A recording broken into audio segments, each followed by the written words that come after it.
숭실대학교 신용태입니다. 반갑습니다. 2023 블록체인 진흥 주간 기념 컨퍼런스 마지막 패널 시간인데요. 저희 이번 주제가 블록체인이 디지털 플랫폼에 신뢰를 더하는 것이 오늘 주제입니다. 신뢰를 더하는 것뿐만 아니라 산업 육성이 굉장히 중요하겠죠. 그래서 이제 핵심이 이제 산업 육성인데 한 40분 정도 오늘 이 디지털 신화 시대에서 신뢰를 보장할 수 있는 블록체인을 단순히 우리가 기술에서 머물지 않고 산업으로 육성하기 위한 방안이 어떤 것들이 있는지 우리나라 블록체인 분야의 여기 최고의 전문가 네 분을 모셨습니다. 토론에 앞서서 네 분을 좀 소개를 좀 하도록 하겠습니다. 박수로 인사를 좀 나누시면 좋겠습니다. 첫 번째 블로코의 김종환 대표님이십니다. 우리 김종환 대표님께서는 1세대 블록체인 전문 기업인 블로코를 이끌고 계시고요. 사업 아주 훌륭하게 하시는 것으로 알고 있습니다. 그 다음으로 우리 단국대학교의 박용범 교수님이십니다.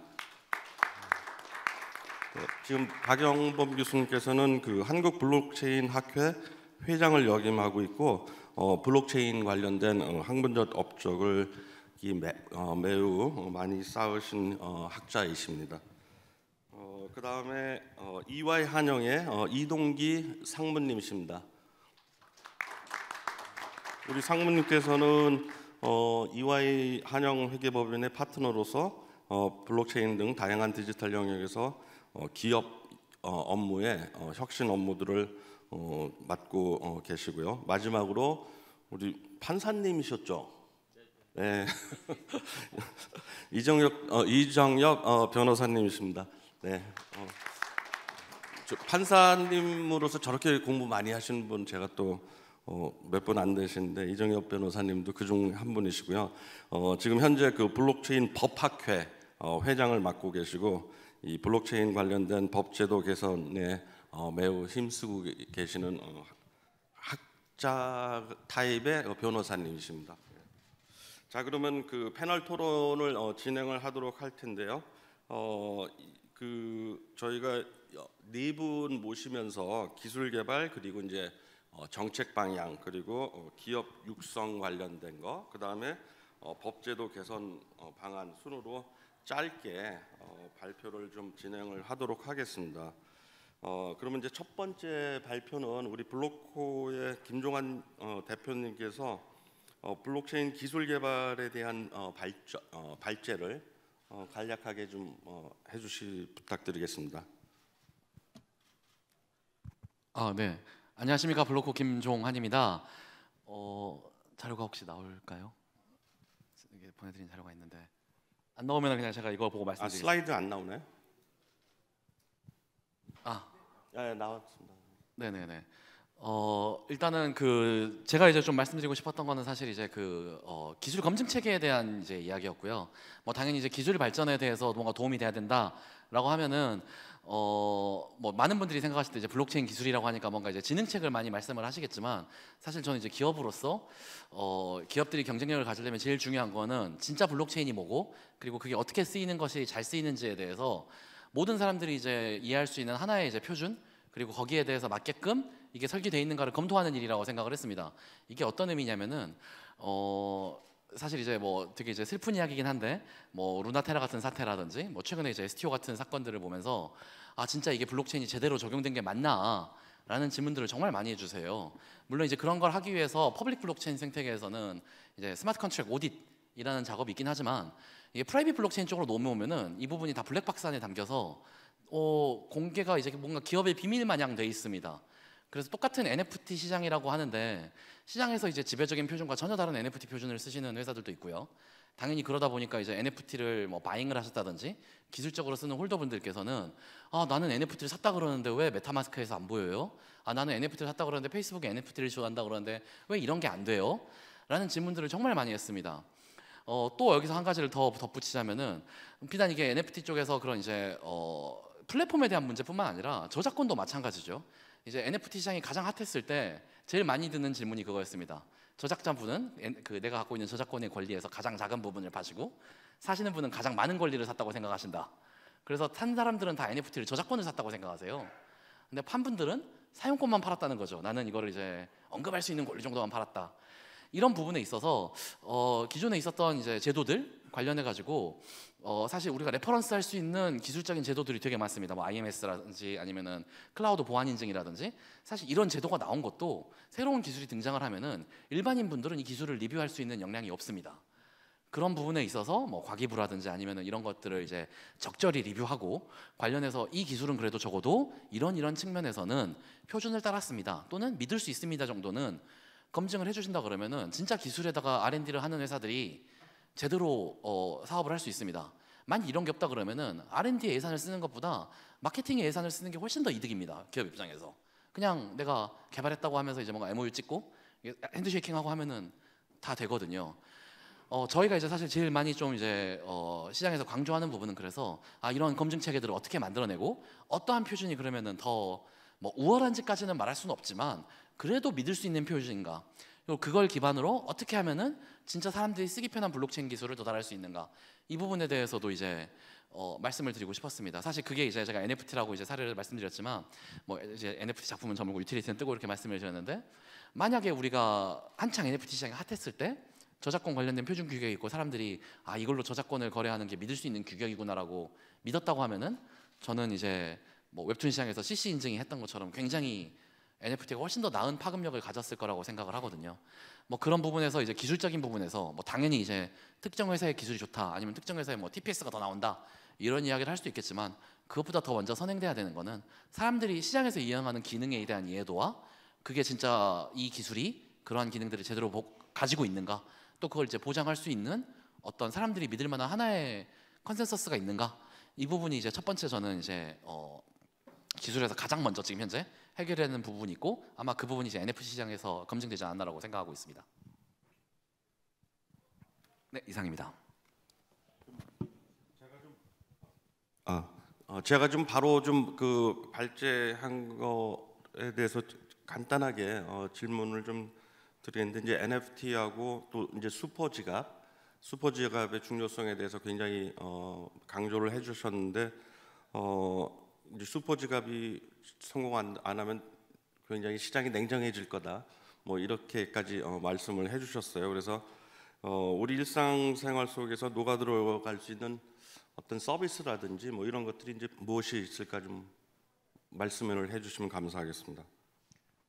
사실 제가 이제 NFT라고 말씀드렸지만 사실 이제 엄밀히 말하면 시장에서 말하는 NFT라는 거는 ERC71이나 ERC115 같은 특정 블록체인 스펙에 대한 이야기입니다. 그리고 그걸 기반으로 이제 작동하는 스마트 컨트랙의 표준에 대한 이야기거든요. 이게 이제 표준화돼 있기 때문에 뭐 이더리움이건 뭐 이더리움을 가지고 이제 뭐 오픈시에서 거래를 하건 뭐 다른 마켓플레이스 거래하건 다 표준화 형태로 작동을 하고 이게 그 부분에서 이제 뭔가 메타마스크라든지 아까 말씀해 주셨던 아니면 오픈시 같은 애들이 슈퍼지갑, 슈퍼앱 생태계를 구성할 수 있다라고 생각을 하고 있습니다. 물론 이제 이건 이제 거래되는 NFT에 대한 이야기지만 최근에 이제 또 화제가 되는 것 중에 하나가 사실 오픈 배지 관련돼 있는 제품들이거든요. 이건 이제 시장에서 이제 그 인증, 그러니까 인증이라고 하면 많은 분들이 이제 어센티케이션, 그러니까 본인 인증을 생각하시는데 본인 인증은 한국에서 저는 문제가 없다고 생각을 하고 있고요. 오히려 서티피케이션의 문제를 해결합니다. 이게 어떤 의미냐면은 예를 들어 지금 이제 제가 목에다 이제 오늘 걸고 왔는데 이게 저희 사원증인데 이게 이제 웹3 월렛입니다. 그래서 이걸 딱 태그해 보면은 이 사람이 갖고 있는 NFT 배지들이 다 보입니다. 그래서 이 사람이 진짜 대학교 어디 나왔는지, 물론 이제 제가 공개를 했기 때문에 그게 선택되는 건데 이 사람이 어떤 자동차를 가지고 있는지, 뭐 저희가 이제 KB랑 마이데이터 협약에 돼 있어서 이 사람이 현금 잔고가 얼마 있는지 이런 걸 다 볼 수 있어요. 물론 이제 제가 다 공개했기 때문에 볼 수 있는 건데 전창조 같은 문제가 왜 발생하는지를 곰곰이 생각해 볼 수가 있습니다. 이 사람이 이제 진짜 엔비디아 주식을 갖고 있나 이런 걸 이제 증권사 마이데이터랑 연동을 해가지고 배지 같은 형태로 서티피케이션 할 수 있다 그러면은 무례하게 이 사람한테 잔고 증명을 요구할 필요가 없습니다. 학교도 마찬가지죠. 요새 이제 로맨스 스캠이 정말 많이 일어나는데 웹2의 세상에서 어디 대학교 나왔다, 나 어디 의사다 그러면서 이제 의사 가운을 이렇게 입고 있습니다. 의사가 아니죠. 예, 이런 문제들에 대해서 웹3는 확실한 이제 킬러 어플리케이션을 만들 수 있는 포텐셜을 가지고 있다라고 저는 믿고 있고요. 그렇기 때문에 더더욱 이제 표준이나 아니면 데이터의 스펙에 대한 정의 이것들을 확실히 해야 된다라고 생각하고 있습니다. 예, 감사합니다.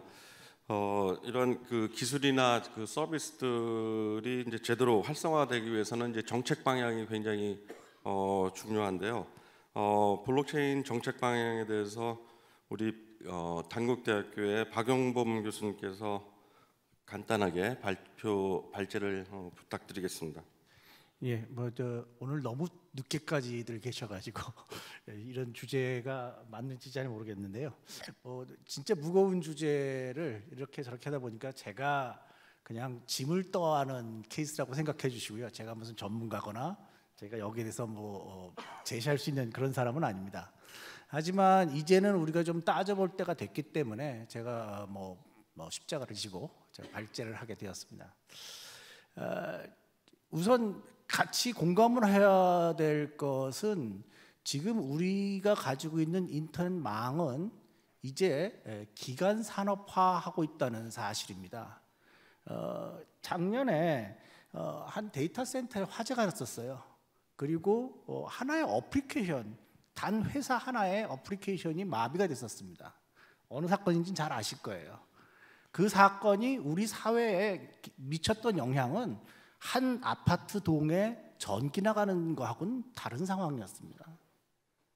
이렇게 전기나 수도, 우리 이 기관을 이루고 있는 사회의 기관을 이루고 있는 것들이 전부 다 국가에서 보호를 하고 다루고 있는데, 지금 우리 이 정보망 이것이 기관 산업화되지 않고 또 그것을 전문적으로 다루고 있는 기관이 없다는 부분이 제가 아마 얘기를 하게 된 첫 출발점이 아닌가 봅니다. 또한 지금 저희는 지금 과기 안에 블록체인이라는 것을 두고 있습니다. 그런데 오늘 발표에서도 많이 나왔습니다만은 우리가 어플리케이션을 개발하고 블록체인을 통해서 어떤 기술을 개발하고 과학기술 맞습니다. 그런데 그걸 써서 사용하는 데는 어디죠? 지금 굉장히 많은 우리의 행정 서비스가 인터넷과 연결되어 있다는 사실들을 기억하실 겁니다. 그러한 인터넷과 연결돼서 행정 서비스가 이루어진다면 그건 어느 부처가 만든 거죠?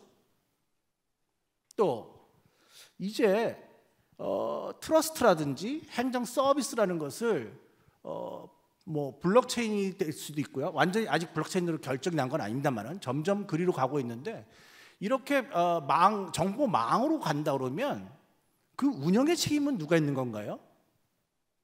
즉 우리가 이제 좀 더 생각해야 될 부분은 앞으로 과연 이것이 기술 개발의 영역에만 둘 것이냐, 아니면 우리 사회 기관으로 보고 이것을 좀 더 전문적으로 다룰 것이냐. 그런데 기술이 굉장히 중요해졌죠. 옛날에는 행정이나 이런 것들이 중요했지만 이제는 기술이 굉장히 중요해졌고요. 그 기술을 해석할 필요성이 있습니다. 그러면 기술이 중요시할 수 있는 그런 부분이 필요한데 그것은 어떻게 될 것인가? 상당히 제가 좀 해외도 좀 나가보고 이렇게 다녀보다 보니까 어떻게 우연찮게 그렇게 하다 보니까 지금 전 세계가 다 이러한 행정 서비스 등 우리 기관에 대한 준비를 상당히 많이 하고 있고 거기에 맞는 전문가들이 양성되고 있다는 겁니다. 우리는 어떻게 준비하고 있죠? 저는 오늘 발제만 할 겁니다. 이것에 대해서 우리가 어떻게 할 것인가? 이제 우리가 논의할 시점이 아닌가 싶습니다. 좀 너무 늦어져서요. 더 많이 좀 적어 갖고 왔는데 여기서 저는 발제를 마치도록 하겠습니다. 감사합니다. 예, 역시 교수님 멋지십니다. 시간을 잘 지켜주셨고요. 정책에 대해서 간단하게 발제를 해주셨는데 아까 우리 개막식에서도 그 박윤규 차관님이 말씀하신 것 중에 하나가 이제 정책적으로 보면은 AI와 같은 이제 신기술 이런 것들을 떠나과 함께 글로벌이 키워드잖아요. 지금 그래서 사실은 그 해외 국가 간의 국제 협력 이런 것들이 이제 강화가 돼야 되는데 구체적으로 우리나라 입장에서 어떤 것들을 좀 추진을 하면 좀 좋을까요? 첫 번째는 저는 블록체인 기술을 좀 국가에서 다룰 수 있는 형태로, 그러니까 인터넷망은 이제 망 중립적이어야 되는 건 맞습니다. 그렇지만 그런 망 위에 뭐 아시겠습니다만은 서비스망들은 또 올라갈 수 있는 거거든요. 로지컬리 망이 구성이 되는 거니까 그러한 구성이 되고 그것을 좀 다룰 수 있는 그러한 체계를 좀 갖춰 나가시는 게 어떨까? 그걸 누가 할지는 잘 모르겠습니다. 예, 감사합니다. 그럼 다음 발제를 진행하도록 하겠습니다. 기업이 살아야지 또 산업이 살잖아요. 그래서 우리 블록체인 기업 육성에 대한 발제를 이화의 한영의 이동기 상무님께 부탁드리도록 하겠습니다. 상무님, 네, 말씀해 주시죠. 네, 이화의 한영의 이동기 상무입니다. 오늘 제가 말씀드릴 부분은 기업 육성 관련된 부분에 대해서 이제 말씀드릴 거고요.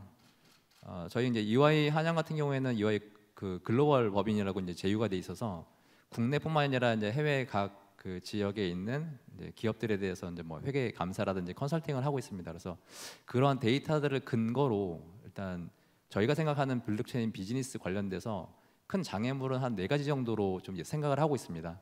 그래서 첫 번째는 규제의 어떤 뭐 불명확성 관련된 거, 두 번째는 비즈니스 모델 관련된 어떤 전략의 어떤 미흡한 점, 그리고 세 번째는 이 블록체인 기술을 가지고 만들어내는 어떤 플랫폼에 대한 어떤 확장성, 네 번째로는 이 기술을 새로운 기술을 쓰다 보니까 데이터 프라이버시라든지 사이버 세큐리티 이런 리스크에 대한 이 4가지 정도를 말씀드리고요.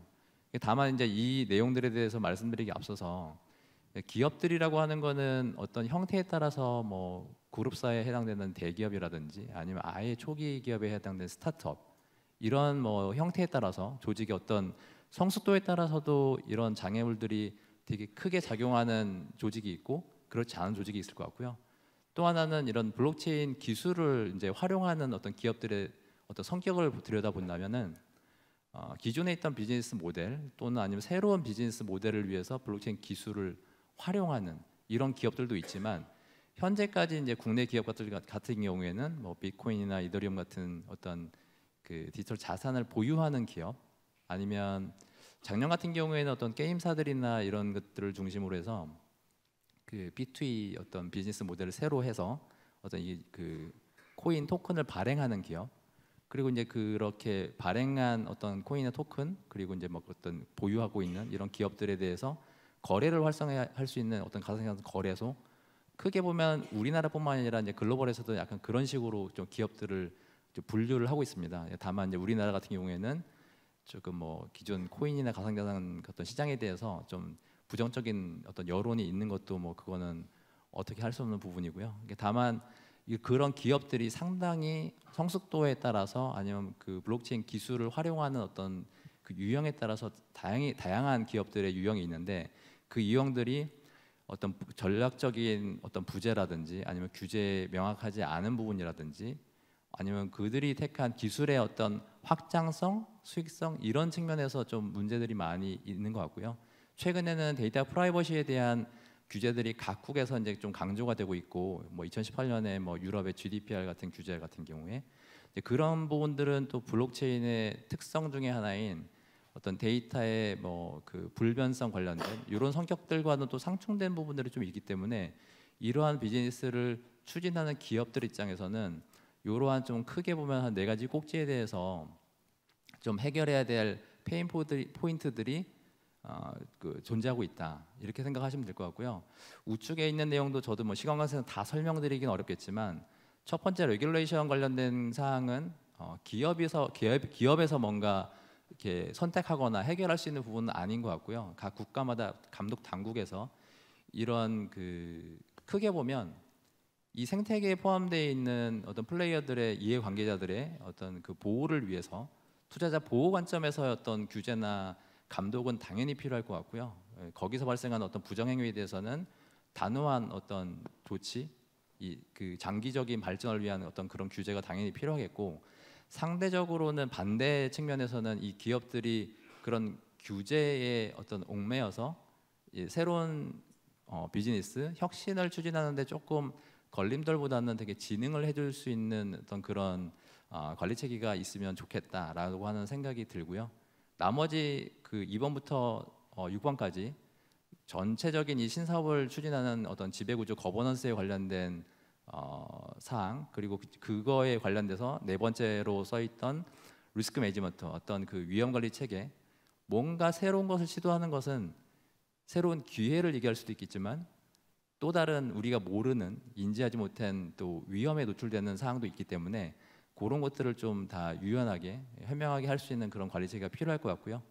특히나 블록체인 신기술을 도입하기 때문에 우리가 아직까지는 이 기술의 무한한 확장성이나 기회뿐만 아니라 어떤 취약성이라든지 나중에 리스크를 어떤 것들을 돌려줄 수 있는지 이런 것들에 대한 내용, 그리고 기업은 어쨌든 단기적인 비즈니스를 해서 끝내는 게 아니라 중장기적으로 계속적인 성장을 하고 뭐 스타트업이 유니콘이 되는 데까지 좀 중장기적인 사이클이 필요할 것 같습니다. 이제 그런 것들을 잘 지탱을 하고 성장하기 위해서는 당연히 어떤 재무적인 안정성이라든지 피플 관점에서의 훌륭한 인력, 이런 부분들의 사항들이 필요할 것 같습니다. 일단 기본적인 발제는 여기서 마치도록 하겠습니다.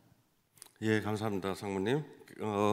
아까 이제 말씀 중에 이제 그 국민이라든지 기업의 어떤 부정적인 인식, 그리고 이제 법제도가 불확실한 점들도 있고, 그다음에 이제 지원 정책들이 좀 부족하다 이런 이야기들이 있는데, 이런 새로운 그 비즈니스 활동을 수행하는 데 있어서 이 중에서 가장 어려운 점이 무엇이라고 생각하세요? 일단은 뭐 저희 그 우리나라뿐만 아니라 글로벌에서도 지금 규제의 명확성이 이제 해소되지 않은 것 때문에 뭐 전 세계적으로 공통적으로 이제 그런 부분들이 제일 큰 리스크고 제일 큰 장애물이라고 언급들을 하는 것 같습니다. 다만 그 규제가 이제 뭐 한국만 부정적이고 규제 일변도라고 하기에는 조금 좀 애매한 부분이 있는 것 같고요. 각 국가마다 조금 이제 현명하게 대처하시는 부분들이 있고, 다만 이제 그 기업들 관점에서는 그럼 전략적 불확실성이라든지 여러 가지 이런 그 위험 요소가 있는데, 그 상황에서 우리의 비즈니스를 어떻게 방향성을 잡고 어떤 고객들을 위해서 우리 서비스를 가져갈 건지, 어떤 비즈니스 모델을 좀 더 구체적으로 좀 시장이 원하는 서비스를 준비하는 이런 전략적인 사항도 기업 내부에서 할 수 있는 되게 중요한 포인트라고 생각합니다. 네, 이상입니다. 예, 감사합니다. 그러면은 이번 그 패널의 마지막 주제일 텐데 법제도 개선에 대해서 우리 블록체인 법학회 이정엽 회장님 발제 좀 부탁드리겠습니다. 예, 지금 뭐 되게 좀 많이 늦었는데 좀 많이 피곤하시리라고 생각합니다. 근데 지금 뭐 제가 발제할 내용은 지금 여기 나와 있는데, 그 내용보다 먼저 이제 말씀드리고 싶은 거는, 지금 이 순간 여기 되게 피곤한데 앉아 있으면서 이제 제가 하는 말을 이제 듣고 있는 게 과연 인생에서 어느 정도 좀 의미를 가질 수 있는지 좀 저는 생각해봤습니다. 그래서 전 박경철 시골의사 W를 찾아서라는 아주대학교 강연이 되게 유명한데요. 나중에 유튜브에 찾아보시면 그거와 비견할 만한 이제 블록체인의 B를 찾아서라는 그 정도의 얘기가 될 수 있으면 좋겠다는 생각을 해봅니다. 그래서 두 가지를 좀 하나 말씀드리고 싶은데, 하나는 테더사, 그러니까 USDT를 발행하는 테더사가 블랙록보다 더 많은 영업이익을 창출했습니다. 8조 원을 창출했거든요. 사실 말이 안 됩니다. 블랙록은 뭐 2,500조에서 뭐 많을 때 1경까지도 다루는 회사이고, 테더사는 뭐 한 850조 정도 다루는데 테더사의 영업이익이 더 많다. 그냥 뭐 USDT로 뭐 토큰 투자도 하고 비트코인도 사는데, 이걸 가지고 뭔가 새로운 시대가 왔다는 걸 느끼지 않으면 별로 우리에게 기회는 없지 않을까 생각합니다. 저는 제가 있는 위치에서 바라보기보다는 제 자녀, 제 딸의 위치에서 바라보길 좋아하는, 좀 생각을 많이 해보려고 하는데, 과연 그때도 지금처럼 인터넷 사용하고 카카오페이 쓰고 네이버 페이 쓰고 뭐 아마존이나 이런 데 할 때는 카드사 이렇게 해서 뭐 되게 비용 비싸게 그렇게 할 거냐? 저는 아니라고 생각을 하고 있고, 그 아니라는 거를 저희 정부 당국도 알아야 된다고 생각하는데, 김대중 정부 시절에 손정희 회장을 이제 초대해서 그 김 대통령님이 뭐가 제일 문제냐 그랬더니 이제 첫째도 인터넷이고 둘째도 인터넷, 셋째도 인터넷이라는 얘기를 듣고 이제 그 정통부를 만들었잖아요. 그리고 코스닥을 만들고 지금 우리도 이제 손정 회장이 두 번째 왔는데 첫째도 AI, 둘째도 AI, 셋째도 AI라고 했다고 합니다. 근데 저는 이제 그거에는 별로 동의를 하지 않고 오히려 우리 사회를 한 단계 올리는 거는 이제 블록체인이라고 생각을 하고 있습니다. 그래서 블록체인과 관련돼서는 지금 규제 얘기를 하자면 그 바둑의 수순처럼 제일 먼저 중심을 둬야 될 게 거래소. 왜냐하면 우리가 만드는 가치에 대해서 가격을 정해줘야 되거든요. 우리가 블록체인 네트워크를 통해서 창출하는 가치가 얼마냐는 수학적으로 되는 게 아니라 그때 그 순간에 시장에서 결정되는 거기 때문에 거래소가 제일 중요합니다. 그 자본 조달 기능도 당연히 있고요. 그리고 두 번째는 그 가치 전달 수단을 하기 위한 결제 서비스 그거를 해야 되기 때문에 결국 스테이블 코인 그리고 아까 말씀한 이제 지갑 전쟁이 곧 발행이 될 텐데요. 지금 테더사나 USDC는 이제 앞서 나가고 있고 또 반대편으로 이제 CBDC도 하고 있는데 이 두 가지를 지금 미국처럼 하기는 저희는 어렵다고 하고 우리나라가 제일 잘하는 거는 정통부에서 주재해서 인터넷에 끌어올렸듯이 지금 정부에서 이쪽을 거래소와 단순 규제뿐만이 아니라 그냥 새로운 넥스트 레벨로 끌어올 수 있는 잠재력을 가진 그런 곳이다라고 생각해서 그렇게 좀 만들어줬으면 좋겠고요. 그래서 뭐 STO라든지 뭐 이제 곧 디지털 자산 기본법도 만들어지는데 그 무엇보다 중요한 거는 이제 남들이 어떻게 생각하는 것도 중요하지만 지금 여기 계신 여러분들이 어떻게 생각하냐. 저는 이제 블록체인 법학회를 만들면서 적어도 10년은 여기에 올인을 해야 되겠다.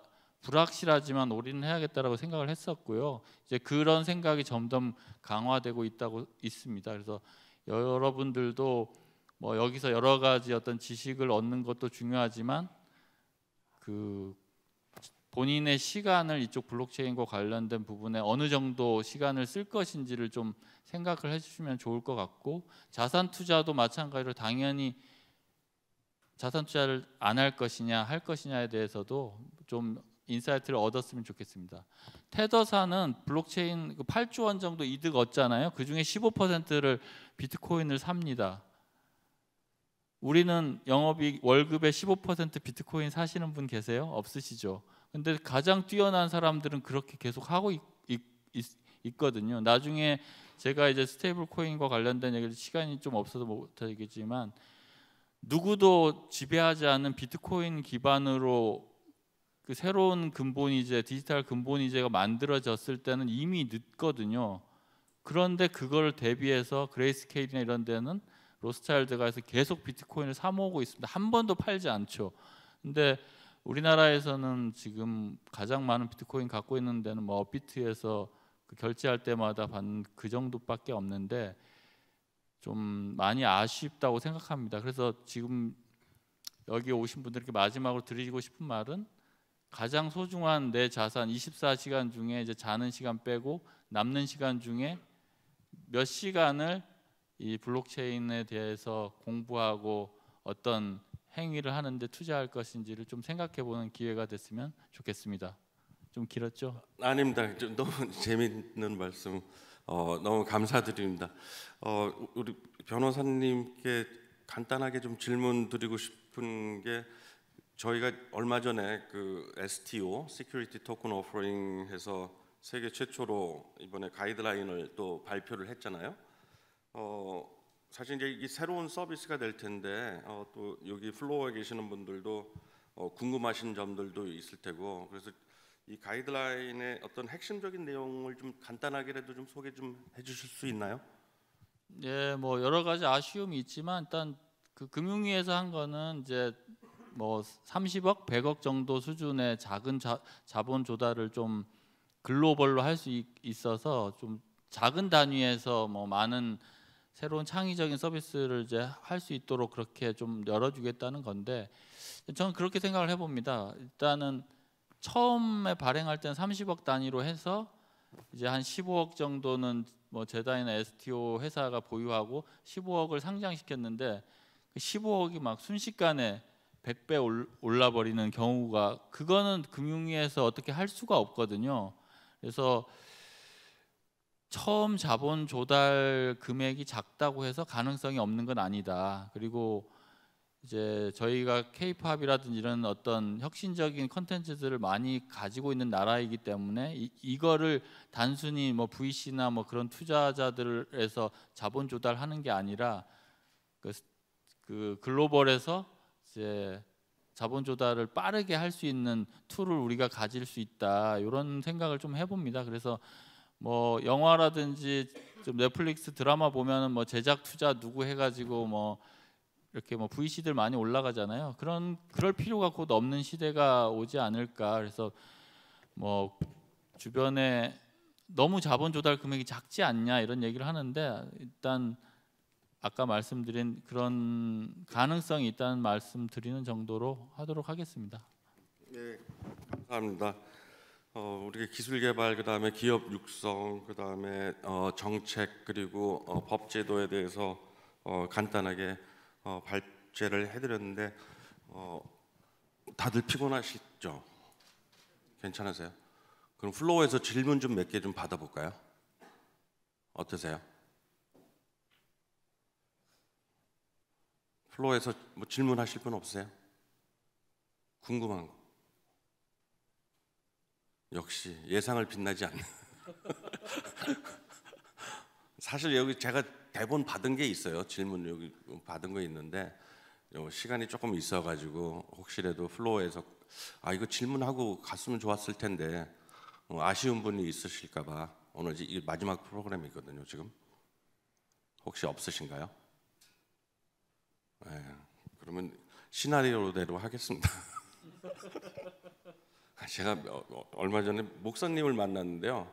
제가 이제 강의하면서도 느끼는 건데 요즘 목회를 하면, 예배를 할 때 설교를 하면 그냥 멍하니 있는데요. 예전에는 자기가 뭐 이제 성경 구절도 얘기하면 아멘도 하고 뭐 할렐루야도 하고 뭐 이러는데 그냥 그런 반응이 없다는 거예요. 그래서 성공한 설교가 그 자리를 안 떠났으면 성공한 설교래요. 근데 오늘 보니까 이 패널 시간에 몇 분 나가신 분들도 있지만 이렇게 끝까지 자리를 지켜주신 거 보니까는 패널 토의는 좀 성공적인 거 아닌가 싶습니다. 그러면 이제 시나리오대로 제가 몇 개, 여기 지금 제가 탭이 있는데요. 올라온 질문들 보면 협업보험사는 선정되었나요? 이거 저는 잘 모르겠는데 혹시 협업보험사는 선정되었나요? 이게 좀 약간 질문이 좀 구체적이지가 않아가지고 어떤 질문인지는 모르겠는데 혹시 답변해 주실 수 있으신가요? 아니면 질문이 인컴플리트로 처리할까요? 올라온 답변들 중에 질문들 중에 그러면 아무도 말씀 안 해주실 거죠? 협업보험사는 선정이 되었나요? 이렇게 올라와 있거든요. 그러면 이제 다음 질문 좀 하겠습니다. 그 최근에 그 STO, 아까 이제 STO 이정엽 회장님 말씀을 했는데 이 서비스들이 이제 속속들이 나올 것으로 생각이 되는데 뭐 대표적인 사례가 어떤 것들이 있을까 생각해 보신 거 있으면은 좀 발제자분들 중에 답변을 좀 해주시면 감사하겠습니다. 우리 이정엽 변호사님 말씀해 주시겠어요? 좀 실무에 있어가지고 말씀드리면, 저한테 이제 많이 STO 이렇게 하고 싶다고 많이들 오세요. 근데 좀 너무 기본적인 자금이 없으셔가지고 도대체가 이거는 진행이 안 되는 건들이 너무 많습니다. 근데 이제 기본적으로는 와디즈나 뭐 이런 데서 그리고 뭐 미국의 킥스타터나 인디고고에서 하는 모든 프로젝트, 상상하는 모든 프로젝트를 다 자본 조달할 수 있습니다. 예를 들면은 제가 그 송혜교 주연의 그게 뭐였죠? 혹시 이름이 좀 기억이 안 나는데 하여튼 드라마 같은 게 이제 세계적으로 히트를 쳤는데 그 속편 2편을 만든다고 할 때 그거를 뭐 자본 조달을 한다라고 하면 분명히 될 거다라고 하면 미리 토큰 발행해서 그 토큰을 가지고 이제 그 뭐 자본 조달을 할 수 드라마에 대한 자본 조달을 할 수 있을 텐데 그게 이제 중요한 거는 뭐냐면은 옛날 같으면은 투자를 하고 나서 그 모두 드라마가 다 방영되고 정산이 끝난 다음에 이제 투자자들 회수를 하는데 STO는 바로 올려서 좋아요가 많이 되고 1편이 흥행하면 바로 가격이 오르니까 언제든지 엑시트할 수 있습니다. 그래서 그 이게 별거 아닌 것 같지만 드라마가 만들어지기도 전에 이거 되게 기대된다. 티저 영상만으로도 이미 자본 투자를 하신 분들이 엑시트할 수도 있는 상황이 돼가지고 되게 엄청난 가능성을 이제 보여줄 수 있다고 생각하는데 이게 모든 것에 다 가능하다고 보시면 되고요. 그렇기 때문에 또 엄청난 또 사기적인 프로젝트가 많이 생길 가능성이 있습니다. 그래서 킥스타터 같은 경우도 70% 정도만 그 투자한 사람들이 뭐 물건이나 이런 걸 받고 30%는 다 먹튀라고 하거든요. 그 부분에 대해서 이제 금융위가 많이 좀 고민을 하고 그래서 자본 조달을 줄이고 있는데 일단은 STO 부분에 대해서는 모두 다 생각하는 모든 거에 대해서 다 자본 조달을 받을 수 있다. 이렇게 보시면 됩니다. 감사합니다. 또 다른 질문 보면은 모든 분들 수고하셨습니다. 건강하시고 행복하세요. 이런 글이 올라와 있고요. 마지막에 이거 하나 또 올라왔네요. 5시 47분에 그 향후에 웹3 시대에 있어서 블록체인 기술이 가지는 의미와 역할이 무엇일까요? 사실 웹3가 블록체인 기반이라서 블록체인 없으면 웹3도 없는 건데 아무튼 뭐 이거 덧붙여서 좀 우리 박영봉 교수님 말씀해 주시겠어요? 우리가 이제 미래 인터넷에 대한 정의, 그다음에 이제 우리 미래 사회에 대한 정의가 지금 좀 필요한 시기고요. 지금 보시면은 우리 지금 한 10년, 20년 전 카톡 없었던 시절 한번 생각해 보시면요, 이 전화 이거 변화 굉장히 컸거든요. 그러니까 없던 것이 생겼기 때문에 이제 벌어지는 일이죠. 자, 그러면 우리가 웹3라고 부르는 거, 웹 3.0이라고 부르는 거, 뭐라고 부르는 게 중요한 게 아니고요. 어쨌든 우리 사회는 정보망과 같이 갈 거라는 거죠. 그러면 정보망과 같이 가는 사회에 대한 변화를 우리가 지금 뭔가 이름을 붙인 거라고 생각해 주시면 될 것 같고요. 그렇다면은 그 망에는 뭐가 필요할까? 그거에 대해서 몇 가지 미래학자들이나 또는 월드와이드 웹을 정의하면 팀 버너스리가 정의했던 그런 미래가 좀 있습니다. 거기에 보면요, 두 가지에 관해서 얘기를 하고 있습니다. 하나는요, 오늘도 지금 아까 우리 그 동영상 나왔었는데요.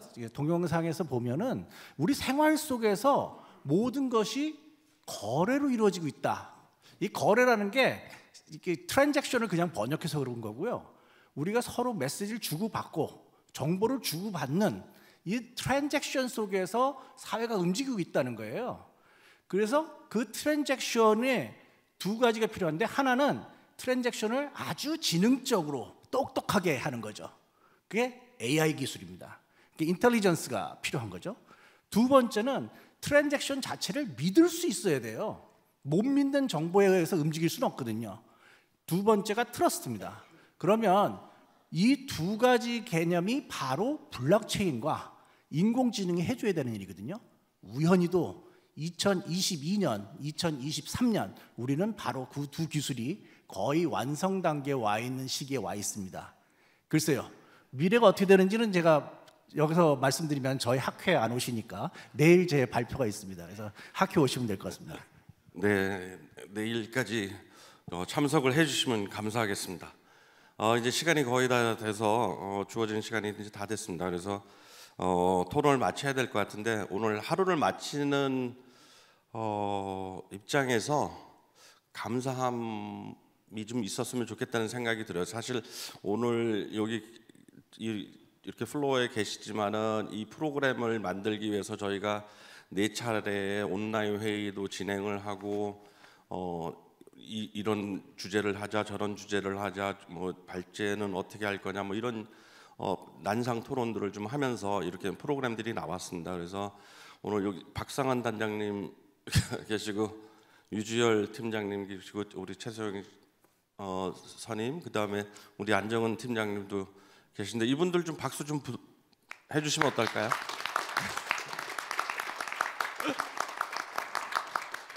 네. 그리고 우리 저 사회 맡으신 우리 윤희정 아나운서님께도 박수 한번 좀 부탁드리겠습니다.